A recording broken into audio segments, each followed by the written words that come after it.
"Happy birthday, Dad," said my daughter, carrying my suitcase to the door of the retirement home. Her husband smiled as if it were a gift, not a betrayal. But when I walked into the director's office, he stood up, shocked, his face pale with shock. Before we continue, please subscribe to the channel and let us know where you are listening in the comments. The suitcase sat by my front door like a coffin. I stared at it from the kitchen doorway, my coffee mug trembling in my hand.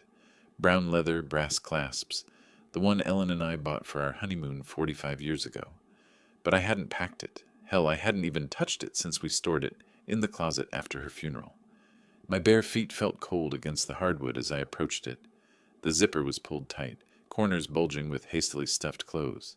A slip of paper jutted from the side pocket, my handwriting but shakier than usual. Howard Lester, Silver Oaks Residential Care. "Meredith," I called toward the stairs, though I knew she wasn't here. The house echoed back my own voice, hollow and confused. Ellen's photograph watched me from the mantel, her silver frame catching morning light. In it she wore that blue dress from my 65th birthday, the last one we celebrated together. She'd insisted on baking my favorite cherry pie, even though her hands were already too weak from the treatments. "You spoil me," I'd told her that day. "That's what wives do," she'd laughed, flour dusting her cheek. The memory hit like a punch to the chest. Ellen would never have allowed this, whatever this was. My phone rang, cutting through the silence. Meredith's name flashed on the screen. "Happy birthday, Dad!" Her voice sparkled with artificial cheer. "We have a very special surprise planned for you today. Be ready at 2 o'clock sharp." "Meredith, there's a suitcase by my door. Did you—" "Just be ready, Dad." The warmth drained from her voice like water from a broken cup. "Don't make this harder than it needs to be." Harder than what needed to be? My throat tightened. "I was planning to bake your favorite cherry pie. Maybe you and Trevor could stay for dinner? Like we used to when—" "We'll see about that. Just be ready." The line went dead. I held the phone against my ear long after the dial tone stopped, as if holding on might bring her back. Might bring back the daughter who used to steal raw pie dough from my mixing bowl. My hands shook as I pulled ingredients from the pantry. Flour, sugar, the jar of cherries Ellen had canned our last summer together. I needed normal. I needed the ritual of measuring and mixing, the comfort of tradition. But the flour scattered across the counter when I dropped the bag. Sugar crunched underfoot. The cherries, Ellen's cherries, rolled red across the kitchen floor like tiny drops of blood. I caught my reflection in the window above the sink. 70 years old, silver hair uncombed, pajamas wrinkled from a restless night. When had I become this fragile stranger? When had my own daughter started speaking to me like I was already gone? The pie crust came together despite my trembling fingers. I rolled it thin, placed it carefully in Ellen's favorite pan, the ceramic one with tiny roses around the rim, the one Meredith always admired as a child. By 1:30 the pie sat cooling on the rack, filling the house with the scent of home. I set the dining table with our wedding china, 3-place settings arranged perfectly, white plates with golden edges, the ones we'd saved for special occasions, cloth napkins Ellen had embroidered herself. Maybe I was wrong. Maybe this surprise was something wonderful, a party, a celebration, a chance to feel like family again. Maybe the suitcase was for a weekend trip somewhere special. At exactly 2 o'clock, I heard tires on gravel.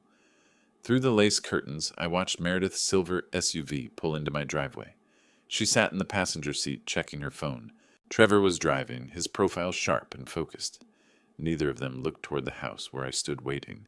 The cherry pie cooled behind me, untouched. The suitcase waited by the door, packed with clothes I hadn't chosen, and something deep in my chest began to crack, like ice breaking on a spring river. I opened the door before they could knock, dish towel still clutched in my hands from the pie preparation. "Dad!" Meredith's hug felt rehearsed, her arms barely touching my shoulders before pulling away. She smelled of expensive perfume and impatience. Trevor's handshake was too firm, too brief. His eyes scanned past me toward the suitcase, calculating. "Ready to go, Howard?" "Actually, the cherry pie just finished cooling. Your mother's recipe, Meredith? Why don't you both come in? I've set the table with the good china, and I could wrap you a slice for—" "There's no time, Dad." Meredith's voice had that edge again, sharp as broken glass. We're already running late. Trevor was already lifting my suitcase, hefting it toward their car without asking permission. The casual violation of my space, my belongings, sent heat rushing to my face. Late for what exactly? I asked, but they were already walking toward the SUV. I took one last look at my house, the porch swing where Ellen and I used to watch sunsets, the garden she'd tended until her final summer, the door with its brass knocker worn smooth by decades of visitors. Would I see it again tonight? Tomorrow? They positioned me in the back seat like a child. Trevor's music played too loud, some electronic beat that made conversation impossible. When I tried to adjust the volume, Meredith shot me a look through the rearview mirror. We passed Washington Park, where I'd taught Meredith to feed the ducks when she was 6. Her small hand had clutched mine as we scattered breadcrumbs across the pond's surface. Remember when you used to beg me to bring you here every Sunday? I leaned forward, desperate to bridge the growing distance between us. She didn't look up from her phone. The route took us past Mel's Diner, where Ellen and I had shared coffee and pie every Sunday after church, past the library where I'd volunteered reading to children, past the hardware store where I'd worked after retiring from engineering, helping young homeowners with their projects. Each landmark felt like a goodbye I hadn't chosen.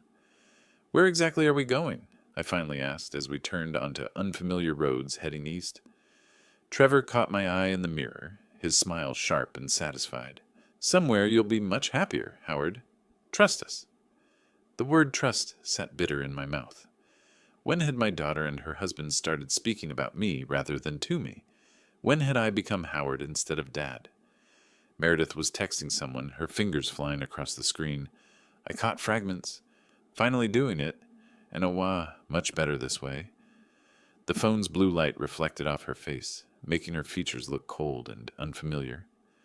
20 minutes later, Silver Oaks came into view, a sprawling modern facility with manicured lawns and a circular driveway. The architecture was all glass and steel, designed to look expensive rather than welcoming. A sign by the entrance read, Silver Oaks Residential Care, where life begins again. My stomach dropped. Are we visiting someone? Meredith turned in her seat, that artificial brightness returning to her voice. Happy birthday, Dad. This is your new home. The words hit me like a physical blow. My chest tightened, making it hard to breathe. New home? The cherry pie I'd baked sat abandoned in my kitchen. The table I'd set with Ellen's china would remain empty. The suitcase I hadn't packed contained clothes for a life I hadn't chosen. Trevor parked under the covered entrance, already reaching for the keys. Through the windshield, I could see elderly residents in wheelchairs on the covered patio, staring blankly at the landscaping. This is temporary, right? My voice sounded small, desperate. Just until... Let's just see how you settle in, Meredith said, avoiding my eyes. The car's engine ticked as it cooled. Somewhere in the distance, I could hear the sound of lawnmowers maintaining the facility's perfect appearance. Everything was so neat, so orderly, so final. I sat frozen in the back seat while they climbed out, their movements efficient and practiced. This wasn't a surprise. It was an execution, and I was the only one who didn't know it was coming. Trevor yanked my suitcase from the trunk with unnecessary force, the leather scraping against the car's edge. I can help with that, I offered, but he waved me away. We've got this handled, Howard. His tone was dismissive, like I was already less than capable. Meredith checked her watch for the third time in 2 minutes, her foot tapping against the asphalt. She wouldn't meet my eyes, focusing instead on the facility's automatic glass doors. How long will I be staying here? I asked as we walked toward the entrance. Let's just see how you settle in first, she replied, the same evasive answer as before. My house key still hung on my keychain, solid and familiar in my pocket. If this was temporary, why did it feel so permanent? Why had they packed everything I owned into a single suitcase? This is for your own good, Dad. Meredith's voice carried the rehearsed quality of someone who'd practiced this speech. You're not getting any younger, and frankly, we can't provide the level of care you need. But I bought you that house in Beaverton, I said, desperation creeping into my voice. I funded Trevor's coffee shop when no bank would touch it. I've never asked for anything in return except, You forget where you put your keys? Meredith interrupted, cutting off my words like they were inconvenient noise. Last month you couldn't remember where you parked at the grocery store. Those are warning signs, Dad. Trevor nodded enthusiastically, his salesman's smile sliding into place. Here you'll have nurses available 24 hours a day. There's a gym, even yoga classes. Much better than sitting alone in that big empty house. That big empty house where I'd raised her, where Ellen and I had built 45 years of memories, where the cherry pie I'd baked this morning still sat cooling on the counter. As we approached the entrance, I caught fragments of their whispered conversation. They thought the ambient noise of the fountain in the distance would mask their words, but my hearing was still sharp. Now we can finally sell his house, Trevor murmured to Meredith. Put everything into the coffee shop expansion. The real estate agent thinks we can get at least $800,000, she whispered back. Maybe more if we stage it right. The words hit me like ice water in my veins. $800,000. The house Ellen and I had scrimped and saved to buy, where we'd painted every room ourselves, where we'd planned to grow old together. They'd already talked to a real estate agent, already planned my life around their profit margins. I thought of all the times I'd helped them over the years, the down payment on their first apartment, the car loan when Trevor's credit was too poor, the business investment that kept their coffee shop afloat during the pandemic. Had every hug, every birthday call, every family dinner been them calculating my net worth? My legs felt unsteady as we entered the lobby. Marble floors reflected fluorescent lighting. Generic artwork hung on sterile walls. Mass-produced landscapes that meant nothing to no one. The air smelled of disinfectant and resignation. Well, this is it. Meredith's voice was artificially bright as she gestured around the space. Isn't it lovely? An elderly man in a wheelchair sat near the window, staring at the parking lot. A woman with a walker moved slowly past, her children nowhere to be seen. The silence was oppressive, broken only by the soft whisper of air conditioning and distant television noise. We'll visit soon, Meredith said, leaning in for another perfunctory hug. Her lips barely brushed my cheek, cold and quick. Trevor shook my hand one final time. Take care of yourself, Howard. They were already walking away, their relief visible in the sudden relaxation of their shoulders, the quickening of their pace. They didn't look back, not once. Through the glass doors, I watched them climb into their SUV and drive away, probably already discussing how to spend my house money. I stood alone in the lobby, my suitcase at my feet, finally understanding the scope of what had happened. This wasn't about my safety or my health. This was about $800,000 and the inconvenience of an aging father who had outlived his usefulness. The automatic doors whispered shut behind me, sealing me into my new reality. Somewhere in the distance, a television played game shows to an empty room. A nurse walked past, her shoes squeaking against the polished floor, not bothering to acknowledge my presence.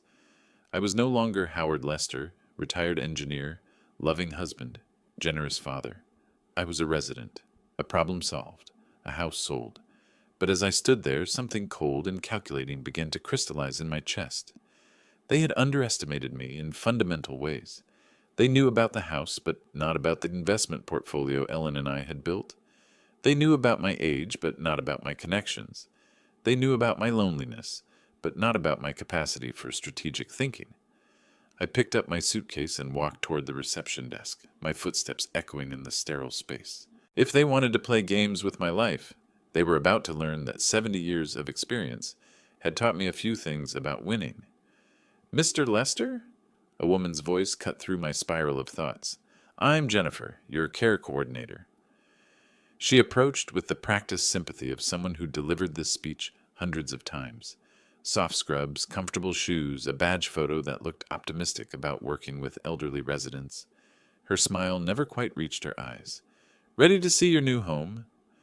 I followed her across the marble floor, my footsteps echoing in the sterile space. The suitcase handle felt foreign in my grip, packed by hands that weren't mine, filled with clothes chosen by someone who didn't know me. Jennifer chatted about meal times and activities while I studied the institution's details with an engineer's eye. Beige walls designed to be calming but achieving only blandness. Classical music played at low volume, probably selected by a committee to be inoffensive. The elevator whispered upward. Second floor, room 237. Here we are, Jennifer's enthusiasm bordered on manic as she opened the door with a key card. Your own private space. The room was smaller than my walk-in closet at home. Twin bed with industrial white linens. Dresser that looked like it belonged in a college dormitory. Single window facing the parking lot, where I could see Meredith's SUV had already disappeared into traffic. Dinner's at 5 p.m. sharp, Jennifer continued, pointing toward a schedule posted by the door. Activities room is down the hall if you want to socialize. Physical therapy starts Monday if your doctor recommends it. She left me alone with a cheerful promise to check on me later. The door clicked shut with institutional finality. Silence pressed against my eardrums. Outside, cars moved through the parking lot like blood cells through arteries, purposeful, going somewhere, living actual lives. I sat heavily on the bed, the mattress too soft, unfamiliar. The suitcase weighted like evidence of my diminished circumstances. My hands shook as I pulled the zipper open. Inside, shirts I recognized but hadn't worn in years, socks with holes Ellen would never have tolerated, underwear that belonged in the rag pile. But missing. Ellen's watch, the gold Rolex she'd given me for our 25th anniversary, engraved on the back, "Forever yours, E. Gone." The family photo albums that documented Meredith's childhood, our trips to Europe, 45 years of marriage, gone. My engineering notebooks, leather-bound volumes containing decades of invention ideas, business plans, the foundation documents, gone. I searched through every pocket, every fold of fabric. Nothing. She'd taken everything that mattered, everything that proved who I was, who I'd been, left me with the detritus of an old man's wardrobe. These old things just clutter up your space, Dad. Meredith's voice echoed in my memory from her last helpful visit. She'd insisted on organizing my closet, going through my dresser drawers. I'd been grateful for the attention, pathetically pleased she wanted to spend time with me. The silver cufflinks Ellen bought me for our first Christmas together, gone after that visit. Ellen's jewelry box, emptied during Meredith's spring cleaning session. She'd called it decluttering, said she was helping me simplify my life. She'd been erasing my life, piece by piece, memory by memory. I stood at the window, watching the Oregon coast fade into evening darkness. Cars moved through the parking lot below, their headlights cutting through gathering dusk. Normal people heading home to normal lives, while I stood trapped in this sterile box. But Meredith had made one crucial miscalculation. She saw a lonely old man, vulnerable and dependent. She didn't see the engineer who'd built a medical device empire from nothing. She didn't know about the foundation Ellen and I had created, the connections I'd maintained, the resources she'd never dreamed existed.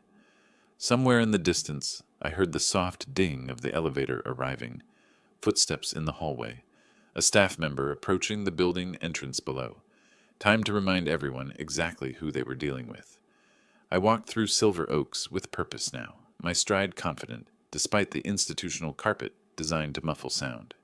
The hallways told a story my engineer's eye could read easily, cost-cutting measures everywhere, understaffed nursing stations, residents sitting alone in common areas, some staring blankly at muted television screens, showing game shows no one was watching. The administrative wing felt different immediately. Thicker carpet, actual artwork instead of mass-produced prints, furniture that suggested comfort rather than mere function. The secretary looked up from her computer as I approached her desk. "I need to speak with Mr. Fitzpatrick immediately." "Is this about your accommodation? I can have Jennifer. It's about documentation irregularities. Tell him Howard Lester is here." She spoke softly into her phone, then looked up with surprise. "He'll see you right away, Mr. Lester." The office door opened before I reached it. Fitzpatrick stood behind his desk, coffee cup rattling against its saucer in his suddenly unsteady hand. His face had gone pale beneath his administrative tan. "You're Howard Lester, the founder of MedTech Innovations?" "I am." I took the chair across from his desk without being invited. "And I want to see my complete admission file. Every document." Fitzpatrick's hands trembled as he pulled a manila folder from his desk drawer. "Mr. Lester, I have to say, when the paperwork came in this morning, we had no idea. Show me." He spread the documents across his desk like a dealer displaying cards. Power of attorney authorization, medical evaluation forms, Emergency contact information. I examined each page with the methodical precision that had built my company from nothing. The signature on the power of attorney was clearly forged. Meredith had practiced, but she'd missed the slight tremor I'd developed in my left hand after Ellen's death. The medical evaluation was completely fabricated. I'd never met the doctor whose name appeared at the bottom. Emergency contacts listed only Meredith, as if I had no other family, no friends, no professional connections. Who submitted these documents? I asked, my voice steady as a surgeon's scalpel. Your daughter brought them this morning, said you'd had some cognitive episodes that the family felt. This isn't my signature. I pointed to the power of attorney, and I've never met this Dr. Morrison who supposedly evaluated my mental capacity. Fitzpatrick's face went from pale to gray. Mr. Lester, if there are irregularities in the documentation, tell me about your admission protocols. What verification procedures do you follow? He launched into a nervous explanation of state requirements, legal oversight, liability concerns. Silver Oaks had been struggling financially, he admitted. Recent state inspections had been challenging. The facility needed to maintain its reputation, especially with influential families. And what happens when a facility admits someone based on forged documents? That would be a serious legal matter. His voice cracked slightly. Criminal fraud. False imprisonment. We could lose our license. I let that hang in the air while I studied his increasingly panicked expression. Outside his window, the Pacific Ocean stretched toward the horizon, waves crashing against rocks with timeless patience. I think we have a significant problem here, Mr. Fitzpatrick. Mr. Lester, please understand, we had no way of knowing. I'm sure you didn't. I stood slowly, leaving the forged documents scattered across his desk like evidence at a crime scene. I'll need some time to consider my options. Of course, whatever you need. We'll do everything possible to make this right. I walked toward his door, then paused with my hand on the handle. One more thing. How long has Silver Oaks been struggling financially? His silence told me everything I needed to know. The walk back to my room felt different now. Each step carried weight, purpose, the measured pace of someone who understood exactly where the levers of power were hidden. I observed the facility through new eyes, not as a victim dumped here against his will, but as someone who might soon be making decisions about its future. An elderly woman sat alone in the activities room, working a crossword puzzle with arthritic fingers. A man in a wheelchair stared out the window at the parking lot, waiting for visitors who might never come. The staff moved efficiently but without warmth, checking boxes on their charts rather than connecting with the people in their care. Back in room 237, I sat by the window as the Pacific Ocean darkened with approaching night. The waves crashed against the rocky coastline below, their rhythm as steady and relentless as time itself. Ellen used to love watching the ocean. It makes our problems seem smaller, she'd say, her hand warm in mine as we stood on the deck of our house. Our house. The one Meredith planned to sell for $800,000. Memory pulled me backward to Silicon Valley in 1979, when personal computers were still experimental toys and medical technology meant stethoscopes and X-ray machines. Ellen and I had worked 18-hour days in a garage, developing the first portable heart monitors that could transmit data wirelessly to hospitals. MedTech innovations started with a borrowed desk and a vision of technology serving humanity. We're not just building a company, Ellen had told me the night before our IPO. We're building a legacy. When we have enough, Howard, we'll use it to help people who can't help themselves. The Lester Foundation emerged from that promise. Strategic investments in healthcare technology, funding for medical research, and eventually ownership stakes in senior care facilities across the Pacific Northwest. Ellen insisted we take active roles in oversight. She'd visited every facility personally, ensuring our money improved lives rather than just generating returns. Silver Oaks was one of our earliest investments.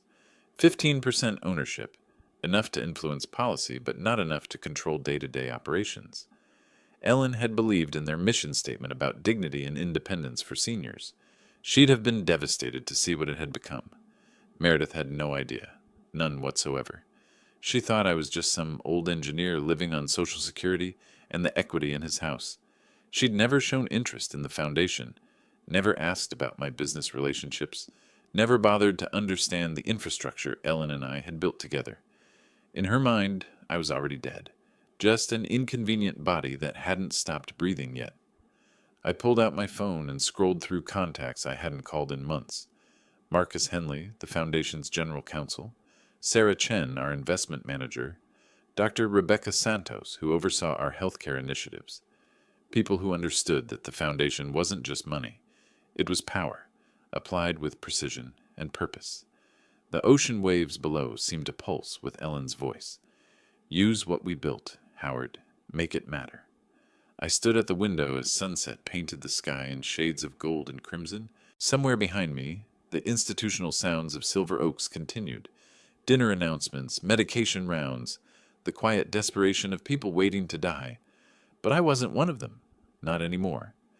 Meredith had awakened something she didn't understand. This wasn't just about personal revenge anymore.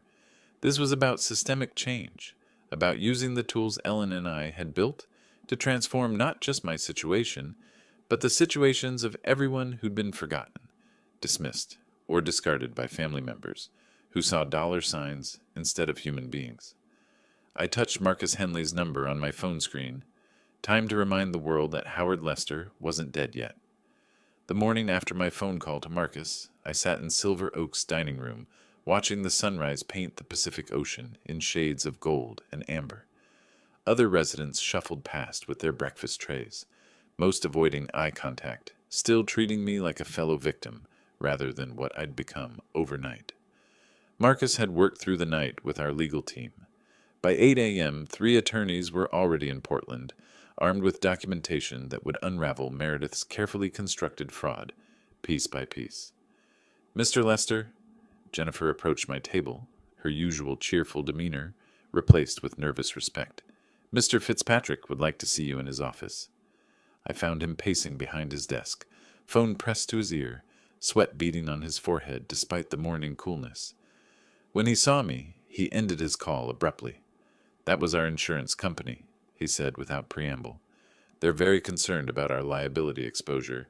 If someone was admitted based on forged documents, that someone has a name, I interrupted quietly, and that someone built the medical device company that revolutionized cardiac monitoring in the 1980s. I suggest you remember that. Fitzpatrick's Adam's apple bobbed as he swallowed hard. Of course, Mr. Lester. What I mean is, we want to cooperate fully with any investigation. Good, because Detective Morrison from the Portland Police Fraud Division will be here at 10 a.m. She'll need access to all admission records, staff interviews, and security footage from April 20th. You've already contacted the police? I stood slowly, my reflection caught in the window behind his desk. I've contacted everyone who needs to know. The district attorney's office is opening a formal investigation into elder abuse and document fraud. The state licensing board wants to review Silver Oaks' admission procedures, and my foundation's board of directors is very interested in how their investment has been managed. For the first time since this began, I felt the satisfaction of watching someone else's face drain of color. Fitzpatrick sank into his chair like a deflated balloon. What can we do to make this right? You can start by treating every resident here with the dignity they deserve, I said, and you can prepare to explain to investigators exactly how easily your facility was deceived by a woman with a forged power of attorney. I left him with that thought and walked back to my room. Through the window, I could see a police car pulling into the visitor parking area. Detective Morrison right on schedule. My phone buzzed with a text from Marcus. Search warrant executed on M's house at 7 a.m. Found Ellen's jewelry, your engineering notebooks, family photos, everything documented as evidence. Another message followed immediately. Trevor's business bank records show payment to document forger. Paper trail complete. I set the phone aside and opened the window to breathe the salt air. Somewhere across town, Meredith was probably discovering that her careful planning had overlooked one crucial detail. She'd never bothered to learn who her father really was. The morning ocean breeze carried the sound of seagulls calling to each other above the waves. It reminded me of Ellen, who loved watching them dive for fish from our deck. She'd always said they were patient hunters, waiting for exactly the right moment to strike. Below in the parking lot, Detective Morrison was getting out of her car, briefcase in hand. Perfect timing, Ellen. Perfect timing. Detective Morrison was younger than I'd expected, maybe 40, with the kind of sharp focus that came from years of untangling financial crimes. She set up her laptop in Silver Oak's conference room like a surgeon arranging instruments. Mr. Lester, I've reviewed the preliminary evidence your attorneys provided. This appears to be a systematic fraud spanning several months. Fitzpatrick shifted uncomfortably in his chair beside me. Detective, I want to emphasize that Silver Oaks had no knowledge of any irregularities. Mr. Fitzpatrick, Morrison interrupted without looking up from her screen. Your facility's procedures are part of this investigation. Please answer only what I ask. She turned to me. Let's start with the timeline. When did you first notice personal items missing from your home? Ellen's watch disappeared in February, during what Meredith called a decluttering session. The family photo albums vanished in March when she helped me organize the den. My engineering notebooks, 40 years of invention notes, were gone after her April visit. Morrison typed rapidly. Did you confront her about these items? I trusted her. She said I was getting forgetful, that she was protecting valuable things from being misplaced. The admission tasted bitter. I believed my own daughter when she said I needed help. And the forged power of attorney? Fitzpatrick produced the document with shaking hands. Morrison examined it under a magnifying glass, comparing it to my actual signature on my identification. The stroke patterns are wrong, she noted. Whoever forged this practiced, but they couldn't replicate the slight tremor in your dominant hand. When did that develop? After Ellen's death. Stress-related. Meredith would have known if she'd paid attention. Morrison photographed the document from multiple angles. We found the original forge tool at your daughter's residence this morning, a practice pad with dozens of signature attempts. Also interesting, a receipt for the medical evaluation form from a company that produces fake documents for novelty purposes. Novelty purposes? Fake diplomas, joke certificates. Apparently also fraudulent medical reports for family members who want to declare relatives incompetent. The casual cruelty of it struck me like a physical blow. Meredith hadn't even used a sophisticated operation. She'd ordered my mental incompetence from a website like buying a gag gift. There's more, Morrison continued. Your son-in-law's business account shows a payment of $1,500 to someone named Derek Coulter, a known document forger with priors for elder fraud. He's already agreed to testify in exchange for reduced charges. Fitzpatrick made a strangled sound. $1,500 to destroy a man's life?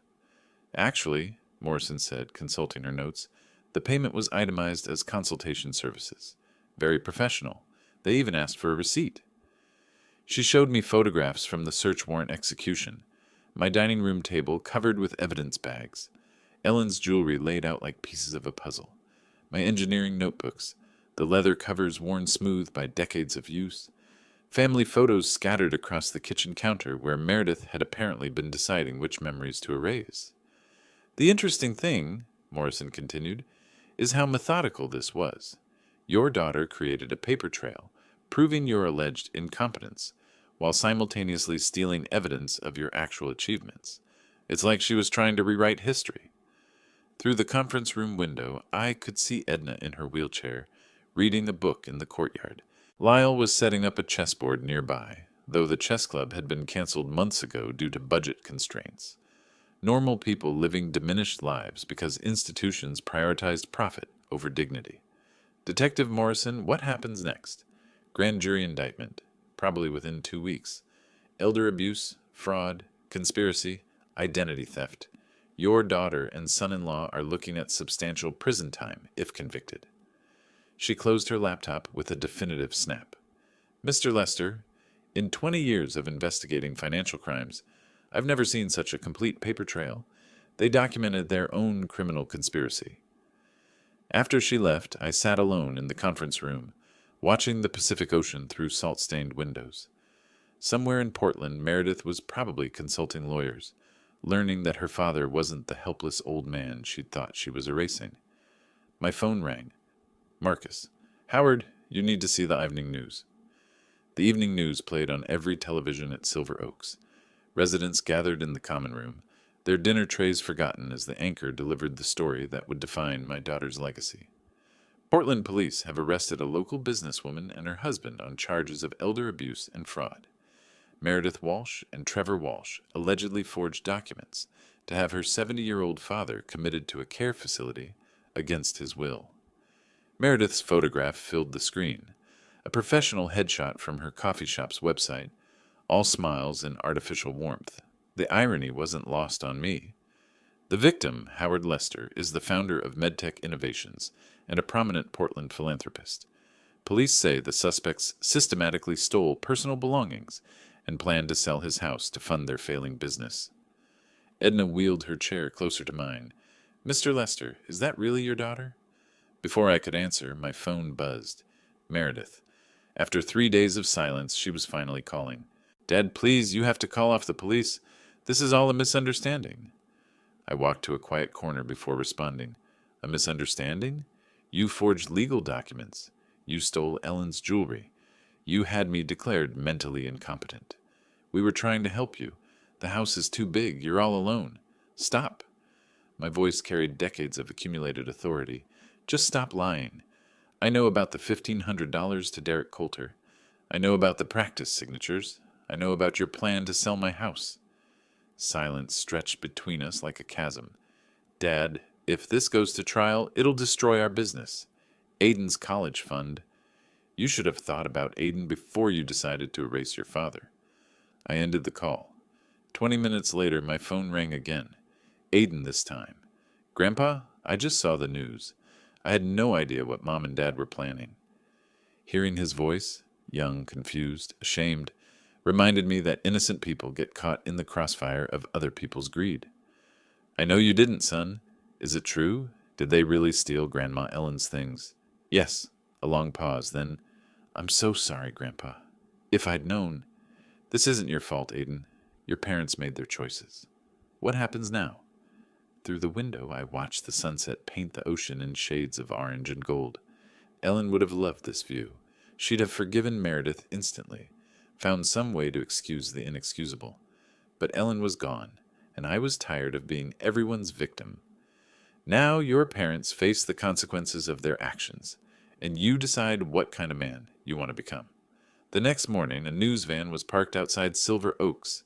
Trevor's coffee shop had a line of protesters holding signs reading, "Elder abuse is not business," and "Jail the thieves." Their Yelp reviews had plummeted overnight. My phone showed 17 missed calls from Meredith. I deleted them without listening. 2 days later, I walked into Silver Oaks conference room to find 5 board members standing respectfully around a polished mahogany table. The contrast with my last visit here was striking. Instead of being escorted like a confused patient, I entered as someone whose presence commanded attention. "Mr. Lester," Fitzpatrick began, his voice carrying none of its previous condescension, "we'd be deeply honored if you would consider joining our Patient Care Oversight Board." The other members nodded with the kind of deference usually reserved for major donors, which I supposed I was. "I accept," I said, settling into the chair they'd pulled out for me, "provided we prioritize resident dignity above profit margins." Board member Patricia Chen, a retired hospital administrator, leaned forward. "We've reviewed your preliminary recommendations. The chess club restoration, library renovation, art therapy program. What's the projected investment?" $300,000 for the first year. I opened the portfolio Marcus had prepared. "The Lester Foundation will cover all expenses. Dignity doesn't have a price tag." The room fell silent, except for the scratch of pens taking notes. I'd learned long ago that specific numbers make abstract concepts concrete. "Mr. Lester," asked board member James Rivera, "what's your timeline for implementation?" "Chess club resumes next Tuesday. I've already contacted Lyle Brennan to coordinate. He's an excellent player who's been languishing without intellectual stimulation. Library renovation begins Monday, with new large print books arriving Thursday. Art therapy starts the following week with students from Portland Community College." I slid photographs across the table, the empty activity room, outdated common areas, understaffed nursing stations. These aren't just budget items, they're people's lives. We toured the facility together, and I watched their expressions change as they saw Silver Oaks through resident eyes, rather than administrator convenience. Edna showed us her small collection of books, apologizing for their worn condition. Lyle demonstrated chess moves on an improvised board made from cardboard and bottle caps. This space could accommodate 20 chess tables, I told the group, gesturing toward the underutilized recreation room, and this wall would be perfect for displaying resident artwork. Board member Dr. Martinez nodded thoughtfully. The resident engagement would improve dramatically. Engagement, physical health, mental stimulation, family satisfaction, everything interconnected, I agreed. Quality care isn't expensive when you measure the right outcomes. Back in the conference room, I signed the board appointment documents, while they watched with something approaching awe. The foundation commitment papers followed, making the funding legally binding. One more thing, I said, capping my pen with deliberate ceremony. I want monthly progress reviews with resident input. Not surveys about satisfaction, but actual conversations about what they need to maintain dignity. Fitzpatrick practically vibrated with nervous energy. Of course, Mr. Lester, whatever you think best. Walking back to my room, I felt Ellen's presence in the hallway's improved lighting, in the plans taking shape, in the hope beginning to replace resignation on residents' faces. She'd always believed that money without purpose was just paper. Purpose without resources was just wishful thinking. I had both now. My phone rang as I reached room 237. Marcus with news about the media strategy for Meredith's case. Time to ensure the legal victory translated into lasting change. By May, the story had grown beyond local news into a cautionary tale about elder abuse that resonated across the country. I watched the coverage from Silver Oaks Common Room, surrounded by residents who'd become unlikely celebrities in their own right. Local couple charged with defrauding elderly father appear in court today, the anchor announced, over footage of Meredith and Trevor hurrying past reporters. Meredith and Trevor Walsh face multiple felony charges in what prosecutors call a systematic scheme to steal from Howard Lester, founder of MedTech Innovations. Lyle shook his head in disgust. How does someone do that to their own parent? The camera cut to an interview with the prosecutor. The defendants forged power of attorney documents, fabricated medical evaluations, and systematically stole family heirlooms over several months. This represents elder abuse at its most calculated. That evening, Aidan helped me navigate the social media storm engulfing his parents. Meredith's Instagram account, once full of carefully curated family photos, had become a wasteland of angry comments. Look at this, Aidan said, scrolling through the responses to her last post. A picture of her and Trevor smiling at their coffee shop. Disgusting. How could anyone do this to their elderly father? The business review sites told an even starker story. Their coffee shops had dropped from 4-star ratings to 1.5 stars virtually overnight. Customer after customer explained why they could no longer support a business run by people who abused elderly family members. We used to come here every morning, read one Yelp review, but knowing what these people did to their father makes the coffee taste bitter. Local news interviewed former customers outside their flagship location. I can't give money to people who would forge documents to steal from their own dad, a middle-aged woman explained. There has to be consequences for that kind of behavior. Trevor appeared on a local business program, attempting damage control that only made things worse. When the interviewer asked about the forged medical evaluation, he stammered about misunderstandings and family dynamics. But Mr. Walsh, the reporter pressed, police found the payment to a known document forger in your business account. How do you explain that? His deer-in-headlights expression said everything. Within hours, clips of his fumbling responses were viral on social media, accompanied by hashtags like elder abuse is real and choose justice for Howard. Meredith attempted her own interview with a sympathetic local host, but the questions were sharper than she expected. We were trying to ensure his safety and well-being, she insisted, her composed facade cracking slightly. Then why forge legal documents? Why not involve your father in the decision? He doesn't always remember things clearly. Mr. Lester founded a medical technology company and runs a multi-million-dollar foundation. Hospital administrators across the region describe him as sharp and engaged. Are you suggesting they're all mistaken? The interview ended with Meredith walking off camera. By June, their business was failing. Local news reported on layoffs at their coffee shops, unpaid rent, potential eviction. The community had spoken with their wallets, and the verdict was unanimous. My phone rang one evening. Aiden, now 18 and preparing for college. Grandpa, I've been thinking about changing my major to nonprofit management. I want to learn how to run a foundation properly. Through my window, the Pacific Ocean reflected the sunset in shades of gold and crimson. Ellen would have been proud of the boy Aiden was becoming despite his parents' choices. That's excellent, son. The foundation will need leadership from someone who understands that true wealth lies in helping others. A year of transformation was almost complete. April 20th, 2025, exactly 1 year later, I stood in my own kitchen again, the morning light streaming through windows that faced the garden Ellen and I had planted together. The cherry pie baking in the oven filled the house with the same sweet scent as that terrible morning 12 months ago. But everything else had changed. My suitcase sat in the closet where it belonged. Ellen's jewelry box was back on our dresser, each piece carefully returned after serving as evidence. The family photo albums lined the living room shelves again, documenting happier times, when I still believed in my daughter's love. The doorbell rang at exactly 2 o'clock. Not Meredith this time. She was serving an 18-month sentence for elder abuse and fraud. Instead, Aiden stood on my porch, now 19 and studying nonprofit management at Portland State University. Happy birthday, Grandpa. His embrace was warm, genuine, everything his parents had never been. We sat at my kitchen table, the one Ellen and I had chosen 40 years ago, while I explained the foundation documents he would inherit. Your great-grandmother Ellen believed wealth was a tool for dignity, I told him, as he signed the succession papers. She used to say that money without purpose was just paper with numbers on it. I understand, Grandpa. I promise to honor what you and great-grandma built. Together we drove to Silver Oaks for what had become my weekly board meeting. The transformation was remarkable. Chess tables occupied the recreation room, where 15 residents played with focused intensity.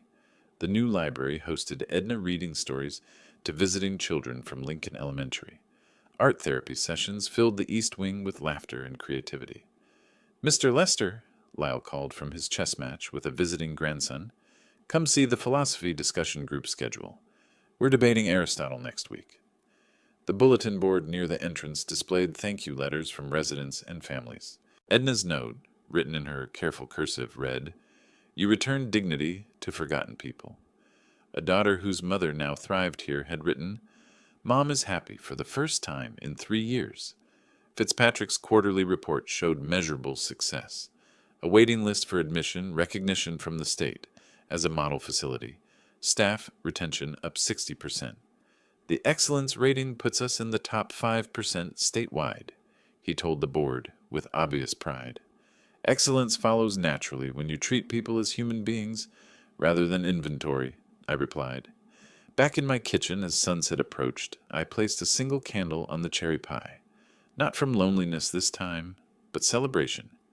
The walls displayed artwork from Silver Oaks residents, watercolor seascapes, charcoal portraits, abstract pieces that spoke of minds still creating, still contributing. A photograph of the transformed facility sat next to Ellen's picture. In it, residents played chess, read books, painted canvases, engaged with visiting families. Their faces showed contentment, purpose, the dignity Ellen and I had always believed every person deserved. I lit the candle and spoke to the quiet kitchen.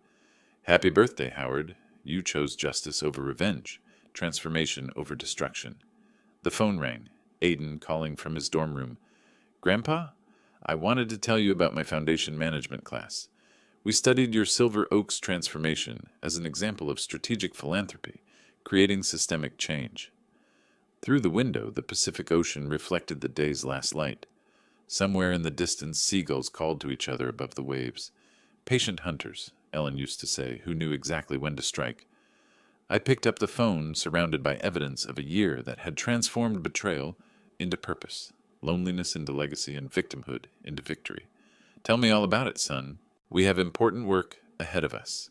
If you like this story, please like this video, subscribe to the channel, and share your impressions of this story in the comments.